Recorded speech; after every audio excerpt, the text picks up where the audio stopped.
And the Prophet ﷺ one day, he remarked about Salman. He said about his people, he said that if wisdom were located up there in the stars, his people will reach up to the stars to locate wisdom. And so this is a great compliment. This is a great, great compliment that Nabi Mohammed ﷺ gave to the Iranian people, the Farsi-speaking people, their wisdom. And this is today manifested in the kind and the quality of the caliber of leadership that Iran has in the person of what is known as the Rahbar, or the supreme leader of Iran, Ayatollah Sayyid Ali Khamenei.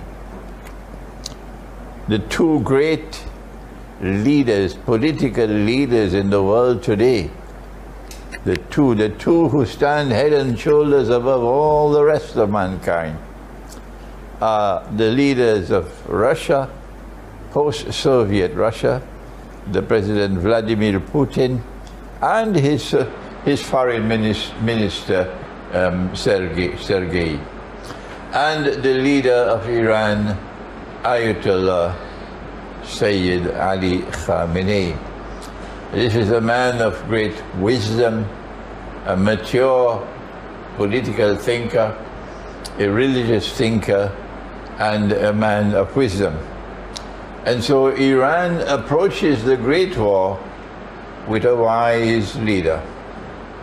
And that is a plus.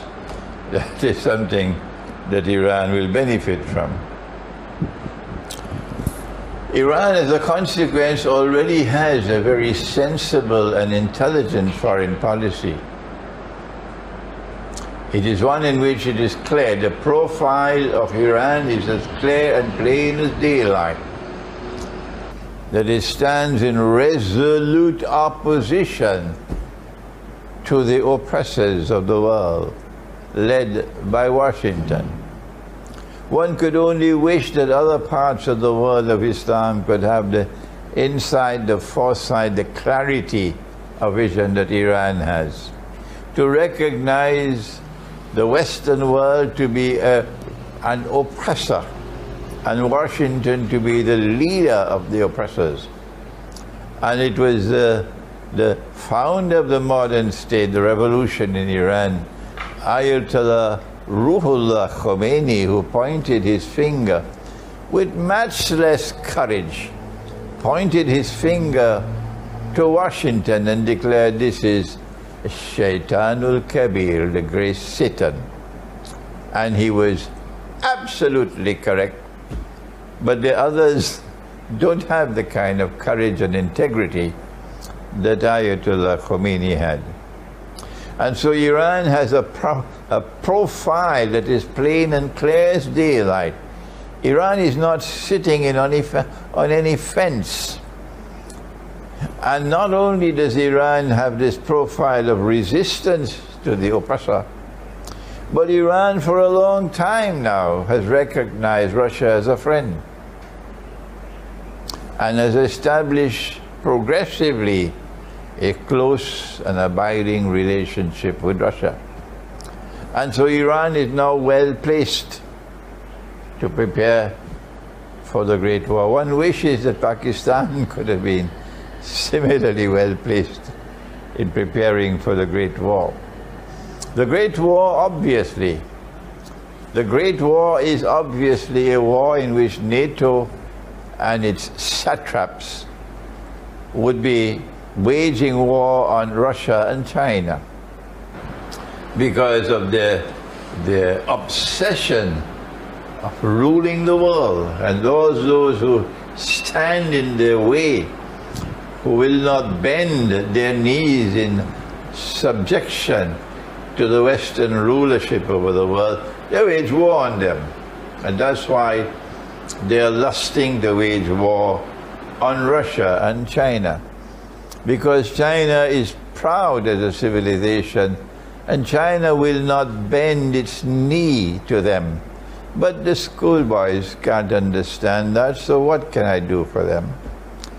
And Russia is a proud civilization now.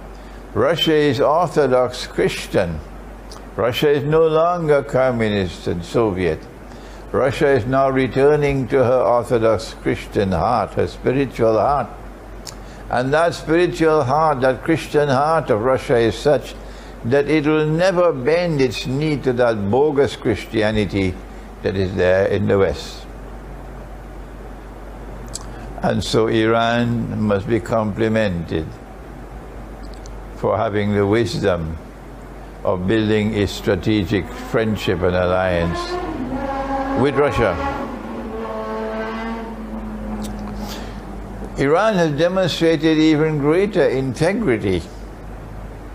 In the recent war, it was engineered by satanic forces who armed Azerbaijan, not the people, the government of Azerbaijan. Satanic forces. That's right, with a capital S. Satanic forces who armed for many years the government of Azerbaijan. I am not speaking ill of the people. I love the people of Azerbaijan, but their government is a different thing. And these satanic forces led by, you know who, Israel. That's right, Israel. Armed Azerbaijan, provided the drones that they need to wage war in the modern age. And when Azerbaijan launched the war on Armenia and then lied, monstrously so, they lied and said, no, we didn't start the war, they started the war. What did Iran do? Although the people of Azerbaijan are Shia, and Iran is Shia, Iran had the integrity to stand by the side of Armenia in that war. So again and again you're seeing the correct foreign policy on the part of Iran, consistently correct.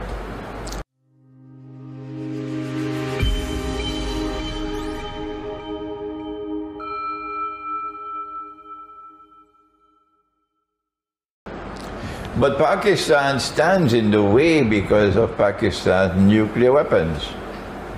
And in our previous videos we have said that Pakistan will become enemy number one because of Pakistan's nuclear weapons. But if Pakistan is enemy number one for Pax Judaica, Iran is enemy number two. So both Iran and Pakistan become enemies because of their nuclear threat. In the case of Pakistan, thanks to Zulfikar Ali Bhutto, you are a nuclear power today. Because it was Zulfikar Ali Bhutto who organized the Lahore Islamic Summit Conference in February of 1974, in defiance of the West. And as soon as that conference was held, and successfully so, and credit must go to Zulfikar Ali Bhutto, within 2 months of that conference, India detonated their first nuclear blast. And India joined the nuclear club in response to the Lahore Islamic Conference. And then Zulfikar Ali Bhutto replied and said, even if we have to eat grass, Pakistan must become a nuclear power, not to threaten others, but rather that your nuclear weapons would be a deterrent. And so Pakistan joined the nuclear club. What did Iran do?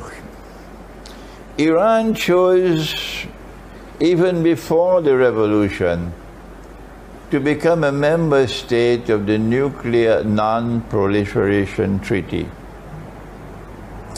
And so when the revolution took place, the revolution was already in a straitjacket. What to do? The revolution, Iran's revolutionary leaders responded in a manner that was so intelligent I could not understand it. But now I understand it. What I could not understand previously, I now understand the wisdom of Iran's nuclear policy. That is that Iran has already built everything. And Iran can become a nuclear power within maybe days. It didn't take more than that. But Iran insists. We don't want to become a nuclear power. We don't want to acquire nuclear weapons. But if you attack us, oh yes, as soon as we are attacked, the nuclear non-proliferation treaty will be thrown out of the window. And within days, Iran will become a nuclear weapon state. That is brilliant. And today I have to congratulate Iran for its nuclear policy.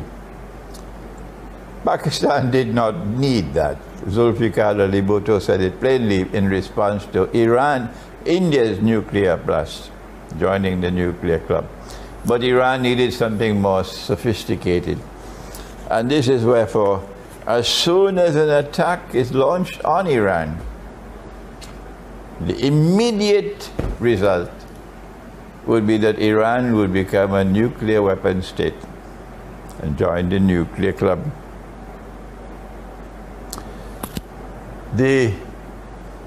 Therefore, the question arises, will Israel attack Iran? I have said in previous videos, I'm almost absolutely certain that Pakistan will be enemy number one as soon as the war takes place, and they will attack Pakistan. And as presently prepared, Pakistan is not prepared at all. There's no hope at all that Pakistan can succeed